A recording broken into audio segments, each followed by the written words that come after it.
10 saint ഭൂമിയിൽ ഒരു പത്തരമാറ്റു മീൻകുളം, കൈതക്കൊരയും തിലാപ്പിയും നല്ല ഒന്നാം തരം നാടൻ വരാലും ഒക്കെ ഇളകി മറിയുന്ന ഈ പ്രകൃതിദത്ത കുളത്തിൽ ഏതാണ്ട് 3000-ഓളം മത്സ്യങ്ങളുണ്ട്. കൊല്ലം ജില്ലയിലെ തഴവ പഞ്ചായത്തിലെ സമ്മിശ്ര കർഷകനായ രംഗനാഥൻ ചേട്ടന്റെ 50 സെന്റ് കൃഷിയിടത്തിലെ അതിമനോഹരമായ ഒരു കാഴ്ചയാണ് ഈ കിടുക്കാച്ചി മീൻകുളം.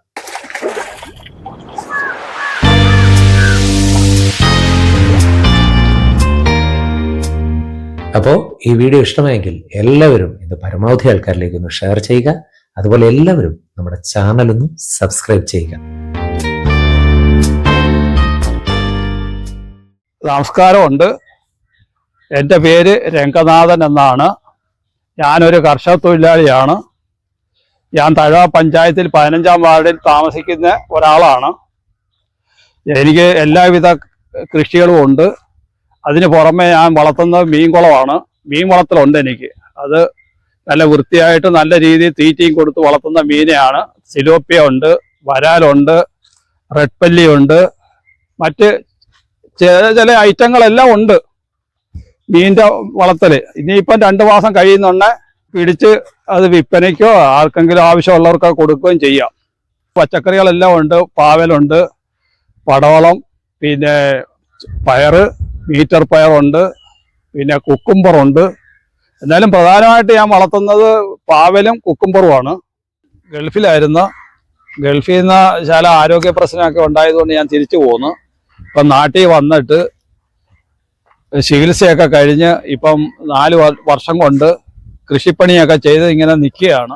നട്ടുവച്ചയ്ക്കും ഇത് കണ്ടോ, എന്ത് നല്ല രസമാണ്, എന്ത് നല്ല കാലാവസ്ഥയാണ്. നല്ല ചൂടില്ല, നല്ല തണുത്ത കൂളിംഗ് സിസ്റ്റമാണ്. AC-ക്കകത്തിരിക്കുന്ന മാതിരി ഈ കുളത്തിന്റെ സൈഡിൽ നിന്ന് കഴിഞ്ഞാൽ. പിന്നെ ഇവിടുത്തെ അന്തരീക്ഷം കൂടെ കാണുമ്പോൾ പച്ചക്കറിയും തോട്ടങ്ങളും ഇതെല്ലാം കൂടെ കാണാൻ എന്ത് ഐശ്വര്യമാണെന്നറിയോ.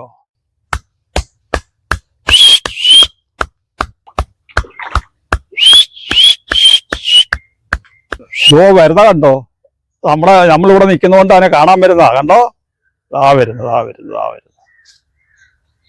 ഈ കുളം 3-4 മാസത്തിന് മുൻപ് വെള്ളം പറ്റിച്ച് കുളം വൃത്തിയാക്കിയതിന് ശേഷമാണ് മീൻ വളർത്താൻ തുടങ്ങിയത്. പിന്നെ കുളവും പരിസരവും നല്ല വൃത്തിയായി സൂക്ഷിക്കണം. അതിന് ശേഷമേ മീൻ കുഞ്ഞുങ്ങളെ ഇട്ട് വളർത്താൻ പാടുള്ളൂ. മാർക്കറ്റിൽ നിന്ന് നമ്മൾ മീൻ തീറ്റ വാങ്ങിച്ച് കൊടുക്കണം. 1 കിലോ മീൻ തീറ്റയ്ക്ക് 60 രൂപയോളം വരും. അത് ഒരു ചാക്ക് മീൻ തീറ്റയാണ് ഞാൻ വാങ്ങിക്കുന്നത്. ഒരു ചാക്ക് മീൻ തീറ്റ എന്ന് പറയുന്നത് 40 കിലോ വരും. 40 കിലോ മീൻ തീറ്റയ്ക്ക് 1650 രൂപ വിലയാണ്. അത് 20 ദിവസമൊക്കെ നമുക്ക് കാണത്തുള്ളൂ. ഒരു ദിവസം കുറഞ്ഞത് 2 കിലോ വെച്ചെങ്കിലും കൊടുക്കണം. എന്നാലേ മീന് തികയത്തുള്ളൂ, മീന് വളരത്തുള്ളൂ, പെട്ടെന്ന് വളരത്തുള്ളൂ.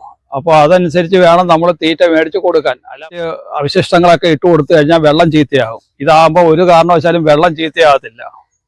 ശുദ്ധമായ ജലമാണ് ഇപ്പോഴും അത് കാണുന്നത്. അതുകൊണ്ട് ഈ തീറ്റ ഇട്ട് കൊടുത്തു കഴിഞ്ഞാൽ മീനും തൃപ്തിയാകും, ഈ കൊടുക്കുന്ന നമുക്കും തൃപ്തിയാകും, വെള്ളവും ശുദ്ധമായിരിക്കും. ജൂൺ മാസത്തിൽ നമ്മൾ മീൻ കുഞ്ഞുങ്ങളെ ഇട്ട് കഴിഞ്ഞാൽ ഒരു 6 മാസത്തിനുള്ളിൽ ജനുവരി, ഫെബ്രുവരി, മാർച്ച്, ഏപ്രിൽ ആകുമ്പോഴത്തേക്ക് മീനെ പിടിക്കാം നമുക്ക്. അപ്പൊ അതിന് വേണ്ട തീറ്റയൊക്കെ വാങ്ങിച്ചു കൊടുക്കണം. അതിനെ വളർത്തി നമുക്ക് ഉപയോഗിക്കാം, കറി വെക്കാം, നല്ല ടേസ്റ്റും കിട്ടും. നല്ല ടേസ്റ്റ് ഉണ്ട് ഈ മീന്. ഈ മറ്റു കുളങ്ങളിലൊക്കെ വളർത്തുന്ന കൂട്ടുള്ള മീനല്ല ഇത്. നല്ല ടേസ്റ്റുള്ള മീനാ. മാർച്ചിൽ പിടിക്കുന്നത് എന്ന് പറഞ്ഞാൽ കോരുവല ഇട്ടാണ് നമ്മൾ സാധാരണ കോരുവല ഇട്ടാ മീൻ പിടിക്കുന്നത്. 2 അറ്റത്ത് 2 പേര് നിന്നിട്ട് കോരി കഴിഞ്ഞാൽ ആ മീനെ പിടിച്ചിട്ട് നമ്മൾ ഇവിടെ കൊടുക്കുന്നത്. അത് ആവശ്യമുള്ളവർ ഇവിടെ വന്ന് വാങ്ങിക്കും. അല്ലാത്ത കൂടുതലുണ്ടെങ്കിൽ നമ്മൾ അത് മാർക്കറ്റിൽ കൊണ്ടുവന്ന് വിൽക്കും. നമ്മൾ പെട്ടിയാട്ടോയിൽ വെച്ച് ഏരിയ മൊത്തം കൊണ്ടു നടന്ന് വിൽക്കും. ആൾക്കാർക്ക് കിലോ കണക്കിന് കൊടുക്കും. പിന്നെ മീൻ ആവശ്യമുണ്ടെങ്കിൽ നേരിട്ട് കോണ്ടാക്ട് ചെയ്യുകയാണെങ്കിൽ നമുക്ക് എത്ര കിലോ വേണമെന്ന് വെച്ചാൽ പിടിച്ചു കൊടുക്കും. അങ്ങനെ നമുക്ക് ഇടപെടാം എല്ലാവരുമായിട്ടും. ഫോൺ നമ്പറുണ്ട്, ഫോൺ വിളിച്ച് പറഞ്ഞാൽ മതി. എനിക്ക് 10 കിലോ മീൻ വേണമെന്ന് പറഞ്ഞു കഴിഞ്ഞാൽ മുൻകൂർ ഞാൻ പിടിച്ചു കൊടുക്കാം. പിന്നെ ഈ കുളത്തിലെ വെള്ളം നമുക്ക് കൃഷികൾക്കൊക്കെ ഉപയോഗിക്കാൻ നല്ലതാ. നല്ല വെള്ളത്തിന് വളത്തിന്റെ അംശങ്ങളുള്ളതുകൊണ്ട്, മീനിന്റെ അംശങ്ങളുള്ളതുകൊണ്ട് കൃഷിക്ക് ഉപയോഗിക്കുന്നത് നല്ലതാണെന്നാണ് എല്ലാവരും പറയുന്നത്.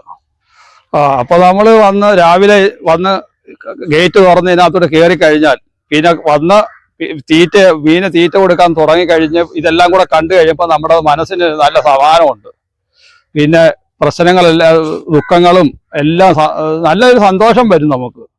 ഈ കുളവും ഈ പച്ചക്കറി തോട്ടവും വെറ്റ കൃഷി ഇതെല്ലാം കൂടെ കാണുന്ന റോഡിൽ കൂടെ പോകുന്ന ആൾക്കാർക്കെല്ലാം ഒരു നോട്ടമാ. പട്ടണത്തിൽ താമസിക്കുന്ന പുതിയ തലമുറ ഇതുവല്ലതും കാണുന്നുണ്ടോ? വാടാ മക്കളെ, തീറ്റി തിന്നാൻ വാടാ.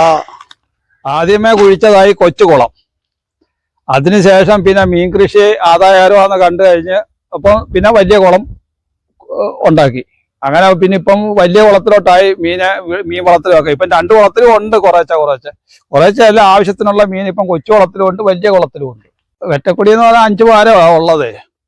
അതിൽ 2 വാരം ഇറക്കിയിട്ട് പിന്നെ വെറ്റയെല്ലാം ഞാൻ കൊടുക്കുന്നത് മുറുക്കാൻ കടയ്ക്കാണ് കൊടുക്കുന്നത്. നമ്മുടെ വെറ്റ ഇച്ചിരി തെളിഞ്ഞ വെറ്റയായതുകൊണ്ട് മുറുക്കാൻ കടക്കാരങ്ങ് നേരിട്ട് എടുത്തോളും. അല്ല വെറ്റ കടകളിലൊന്നും കൊണ്ട് കൊടുക്കേണ്ട കാര്യമില്ല. ഇച്ചിരി വിലക്കുറവൊക്കെയാ, എന്നാലും കുഴപ്പമില്ല. പിന്നെ എപ്പോഴും നമ്മൾ വെറ്റക്കൊടി നിൽക്കണം. ഒരാളെപ്പോഴും വെറ്റക്കൊടി വേണം, വെള്ളം ഒഴിക്കണം, പിന്നെ അതിന് വേണ്ട പരികർമ്മങ്ങളൊക്കെ ചെയ്യാൻ ഒരാളെപ്പോഴും ഇതിന്റെ ചവിട്ടി തന്നെ വേണം. ഈ കുക്കുംബർ, ഇതാണ് കുക്കുംബർ എന്ന് പറയുന്ന സാധനം. ഇത് എല്ലാ അസുഖങ്ങൾക്കും നല്ലതാണ്. കൃഷി ഞാനിപ്പം സ്വന്തമായിട്ട് ചെയ്യുക ഇത്രയും കൃഷി. ഈ കുക്കുംബർ ഇതാണ്ട് ഒരെണ്ണം ഉണ്ടായിട്ടുണ്ട്. ആദ്യമായിട്ടുണ്ടായതാ ഒരെണ്ണം. പിന്നെ അതിന് ചെറുതുണ്ടാകുന്നുണ്ട്. ഒരു 10-15 ദിവസം കഴിയുമ്പോഴത്തേക്ക് ഇഷ്ടംപോലെ കുക്കുംബർ കിട്ടും. ഇഷ്ടംപോലെ കുക്കുംബറുണ്ട്. അത് പിടിച്ചു വരുന്നതേ ഉള്ളൂ. എല്ലാം റെഡിയായി വന്നുകൊണ്ടിരിക്കുക. എൻ്റെ നാട്ടെ കുഞ്ഞുങ്ങൾ എല്ലാം പൂത്ത് കായ ഇഷ്ടംപോലെ കായായി വരുന്നുണ്ട്.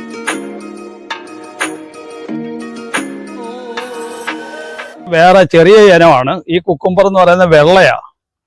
ഇത് നല്ല കുക്കുംബറാ. ഇത് ചെറിയ ഐറ്റമാണ്. ഇത് കൃഷി തുടങ്ങിയല്ലേ ഉള്ളു. ഇതൊരു മാസം കൂടെ കഴിയുമ്പോഴത്തേക്ക് ഇഷ്ടംപോലെ പാവയ്ക്കായിരിക്കും.